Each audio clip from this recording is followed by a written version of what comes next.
Hello, and welcome to Conversations with Matt DeLockery. Today I want to ask the question, what if God didn't send people to hell?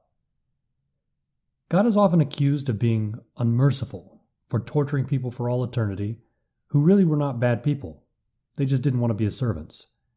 They simply wanted to live their lives as best they could and hopefully get along with people they meet along the way.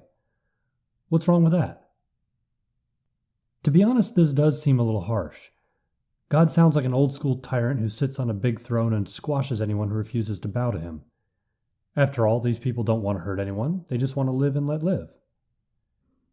However, rather than trying to defend the validity of God's punishment, I want to ask a completely different question. What if God gave everyone exactly what they wanted? Those who wanted to do the whole eternity with God thing certainly could. Probably nothing would change there.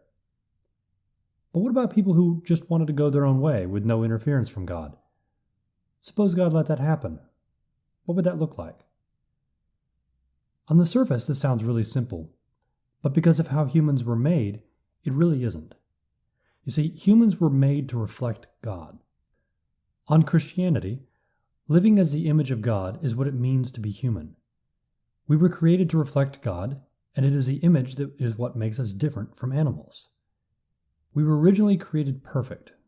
Imagine everyone free from character flaws. However, humans chose to do things their own way and took a step down. Currently, we're somewhere between the perfect people we could be and something lower, subhuman, like an animal. The only way to move back up the ladder is to be renewed into the image of the one who created us, Christ. Because of this, the question, why can't God just leave the people who don't want him alone and let them do whatever they want, doesn't work very well. Let me explain. Humanity is trying to cut off the branch it is sitting on. If we were made whole and complete by God, then fell from that into something less than fully human, and it is only through Christ that we can become human again, then we are making a huge mistake by being asked to be left alone.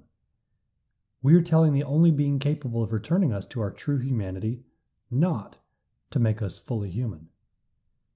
Instead, we want to rid ourselves of the image of God because we want to be on our own, apart from God.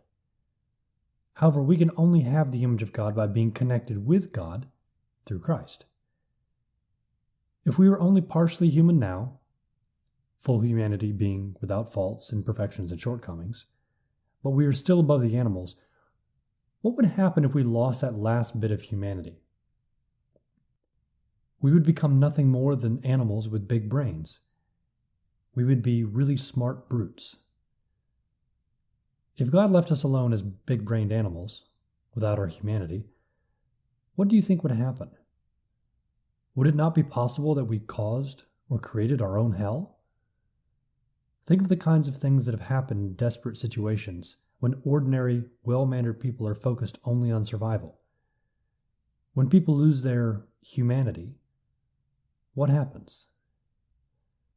The thing is, God does actually give us what we want, even if he knows we won't like it. To go our own way is to lose our connection to God through Christ and throw away our only hope of regaining the part of humanity that we once lost. Even worse, to become completely separate from God means that even what humanity we do have now will also be taken away. Remember, we didn't want it because it meant connection with God. Whether God actively punishes humans on top of this is a separate question. The point that I want to make is that our desire to live apart from God will not give us what we want. To be fully human is to live in God's image. To separate oneself from God is to become more and more subhuman and, eventually, to become an ex-human. As much as we think we want this, the truth is, it's not such a great option. God knows this and reaches out to man to try to get him to choose the other option, connection with him and return to full humanity. I think this is why God does not simply leave us alone to do whatever we want, at least during this life. In the end, though, he does let us have our choice, even if he knows it's not the best one.